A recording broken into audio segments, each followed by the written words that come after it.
রামচন্দ্র তরণী সেনের নিধন সংবাদে দশানন রাবণ দুঃখ ও শোকের তীব্রতায় সংজ্ঞা হারিয়ে সিংহাসন থেকে পড়ে গেলেন। পুত্র শোকাতুর সরমাকে অশোক বনে প্রবোধিত করলেন দক্ষিণী সীতা।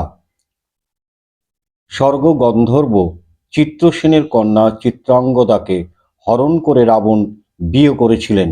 তার গর্ভে রাবণের যে পুত্র সন্তান জন্মায় তার নাম ছিল বীরবাহু। রাবণপুত্র হলেও বীরবাহু ছিলেন বিষ্ণুভক্ত ও জ্ঞানী। তিনি লঙ্কায় না থেকে মাতামহ আলয়ে বসবাস করতেন। তপস্যায় ব্রহ্মাকে সন্তুষ্ট করে বীরবাহু আশ্চর্য এক বর লাভ করেছিলেন। ব্রহ্মা তাকে একটি দিব্য হাতি দিয়ে বলেছিলেন হস্তি পৃষ্ঠে আহরণ করে তিনি ত্রিভুবন জয় করতে পারবেন, কিন্তু যুদ্ধক্ষেত্রে এই হাতি মারা গেলে তারও নিশ্চিত মৃত্যু ঘটবে। রাবণ এতকাল পুত্রের কথা বিস্মৃত থাকলেও বর্তমান সংকট অবস্থায় বীরবাহুকে স্মরণ না করে পারলেন না। বীরবাহু পিতৃসমূহে উপস্থিত হয়ে বিধ্বস্ত বীরশূন্য লঙ্কার সবিশেষ সমাচার জানতে পেরে দুঃখিত হলেন। পিতার অসহায় অবস্থা দেখে তিনি ব্যথিত হলেন। নানাভাবে পিতাকে আশ্বস্ত করে বীরবাহু সমরায়োজন সম্পূর্ণ করলেন। পরে মাতার নিকট গিয়ে বিদায় নিয়ে সসৈন্যে হস্তি পৃষ্ঠে যুদ্ধযাত্রা করলেন। ভক্তবীর বীরবাহু জানতেন রামচন্দ্র স্বয়ং বিষ্ণু অবতার। তার সঙ্গে যুদ্ধ করে মৃত্যু হলে বৈকুণ্ঠ লাভের পথ সুগম হবে। তিনি সরাসরি রাম লক্ষ্মণের সম্মুখে উপস্থিত হয়ে যুদ্ধ প্রার্থনা করলেন। রামচন্দ্র নিজেই বীরবাহুর সঙ্গে যুদ্ধে প্রবৃত্ত হলেন। বীরবাহু হস্তিপ্রেট থেকে বিষ্ণু জ্ঞানে রামচন্দ্রের স্তবগীত করতে লাগলেন। প্রতিপক্ষের স্তবে তুষ্ট হয়ে রাম যুদ্ধে বিরত হলেন। তাকে ক্ষান্ত হতে দেখে বীরবাহু উদ্বিগ্ন হলেন। রামচন্দ্রের শরাঘাতে মুক্তি পাবার প্রবল কামনায় উদ্বুদ্ধ হয়ে তিনি কপট ক্রোধে কটুবাক্য প্রয়োগের সঙ্গে অস্ত্র নিক্ষেপ করলেন। রাম ও ধনুকে স্বর যোজনা করলেন। দুই পক্ষের তুমুল যুদ্ধ আরম্ভ হলো। কিছুক্ষণ যুদ্ধের পর বীরবাহুর শরাঘাতে রামচন্দ্রের রক্ত বমন করে মূর্ছিত হলেন। কিয়ৎক্ষণ পরে সংজ্ঞা লাভ করে অর্ধচন্দ্র বাণে রাম বীরবাহুর ধনুক কেটে ফেললেন। তড়িৎ গতিতে অপর ধনু তুলে নিয়ে বীরবাহু অবিশ্রাম স্বরবর্ষণ আরম্ভ করলেন। লক্ষণ এগিয়ে এসে বীরবাহুর স্বর প্রতিহত করতে লাগলেন। এক সময় তিনিও স্বরাঘাতে জ্ঞান হারিয়ে ফেললেন। রাম তীক্ষ্ণ স্বরাঘাতে বীরবাহুকে বিদ্ধ করলেন। সংজ্ঞা হারিয়েও কিছুক্ষণের মধ্যেই সামলে উঠে বীরবাহু আক্রমণের উদ্যোগ শুরু করলেন। এই সময় সুগ্রীব রামকে বললেন, ব্রহ্মা প্রদত্ত হাতি জীবিত থাকা পর্যন্ত বীরবাহুর পতন হবে না। রাম অবিলম্বে তীক্ষ্ণ স্বরাঘাতে হাতির মুন্ডু কেটে ফেললেন। বাহনহীন হয়েও বীরবাহু সমান বিক্রমে যুদ্ধ করতে লাগলেন। তার স্বরাঘাতে রাম পুনর্বার মূর্ছিত হলেন। এবারে ভাতৃপুরুষের মুখোমুখি হলেন বিভীষণ। উভয় তুমুল যুদ্ধ আরম্ভ হলো। সুযোগ বুঝে বীরবাহু রামের প্রতি ব্রহ্মা প্রদত্ত দিব্য বাণ প্রয়োগ করলেন। রামের নিক্ষিপ্ত বাণ ব্যর্থ করে তীব্র গতিতে ব্রহ্মার বাণ এগিয়ে আসতে লাগলো। রামের সংকট অবস্থা বিবেচনা করে ইন্দ্র পবনের মাধ্যমে রামকে বলে পাঠালেন তিনি যেন সর্বঙ্গ মুনির দেওয়া বাণ নিক্ষেপ করেন। ইন্দ্রের নির্দেশ মতো বাণ নিক্ষেপ করলে বীরবাহুর নিক্ষিপ্ত অমোঘ বাণ বিনষ্ট হলো। এবারে বীরবাহু করজোরে প্রার্থনা জানিয়ে রামকে বললেন বৈষ্ণবাস্ত্র প্রয়োগ করে তাকে সংহার করার জন্যে। ভক্তের মনোবাঞ্ছা পূরণ করার বাসনায় রাম বৈষ্ণবাস্ত্রে বীরবাহুর মুন্ডুচ্ছেদ করলেন। ছিন্ন মুন্ডু রাম নাম উচ্চারণ করতে করতে ভূমিতে পতিত হল। ভগ্নদূত মুখে বীরবাহুর মৃত্যু সংবাদ শ্রবণ করে রাবণ অত্যন্ত কাতর হয়ে পড়লেন।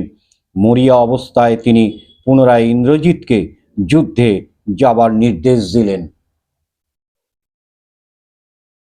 ইন্দ্রজিৎ যুদ্ধযাত্রার আগে মায়াবী রাক্ষস বিদ্যুৎ জিহ্বাকে ডেকে এনে তার দ্বারা মায়া সীতা তৈরি করালেন।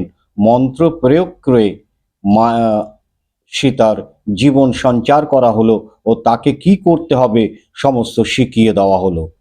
ইন্দ্রজিতের উদ্দেশ্যে রাম লক্ষ্মণের সম্মুখে মায়া সীতাকে বধ করলে তাদের মনোবল ভগ্ন হবে ও তারা যুদ্ধে ক্ষান্ত হবে। যুদ্ধযাত্রার পূর্বে ইন্দ্রজিৎ এবারও যজ্ঞ করলেন, 10,000 ব্রাহ্মণ বেদ পাঠ করলেন, কিন্তু এবারের যজ্ঞে রাবণ নন্দন অগ্নিদেবকে সন্তুষ্ট করতে পারলেন না। অগ্নিদেবের বর লাভ না করলেও তিনি ভীত হলেন না। পরিকল্পনা মতো যুদ্ধক্ষেত্রে প্রবেশ করলেন মায়া সীতাকে নিজ রথে নিয়ে। তিনি বানরের সৈন্যদের সম্মুখেই মায়া সীতার কেশার্ষণ করে প্রহার করতে লাগলেন। মায়া সীতা হা রাম রবে উচ্চস্বরে রোদন করতে লাগলো। এই ভয়ঙ্কর দৃশ্য দেখে রাবণ সৈন্যগণ অবাক হয়ে পড়ল, বিবল হয়ে পড়ল, তারা যুদ্ধ করতে ভুলে গেল। মুহমান হনুমান পাথর বৃক্ষ হাতে নিয়েও নিক্ষেপ করতে পারলেন না, সীতার দুঃখে অশ্রুপাত করতে লাগলেন। অন্যান্য কপিবীরদেরও একই অবস্থা হলো।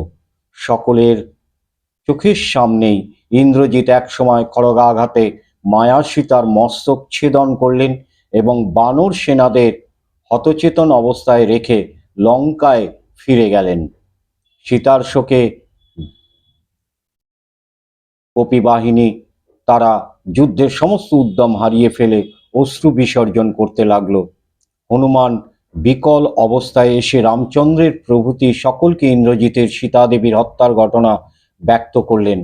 রামচন্দ্র শোক সংবরণ করতে পারলেন না, তৎক্ষণাৎ মূর্ছিত হয়ে পড়লেন। সংজ্ঞা ফিরে পেয়েও তিনি অধীরভাবে রোদন করতে লাগলেন। লক্ষ্মণ বিভীষণ তাকে শান্ত করবার চেষ্টা করে ব্যর্থ হলেন। বিভীষণ জানালেন, ইন্দ্রজিৎ যে সীতাবধ করেছে তা নিশ্চিত মায়া সীতা।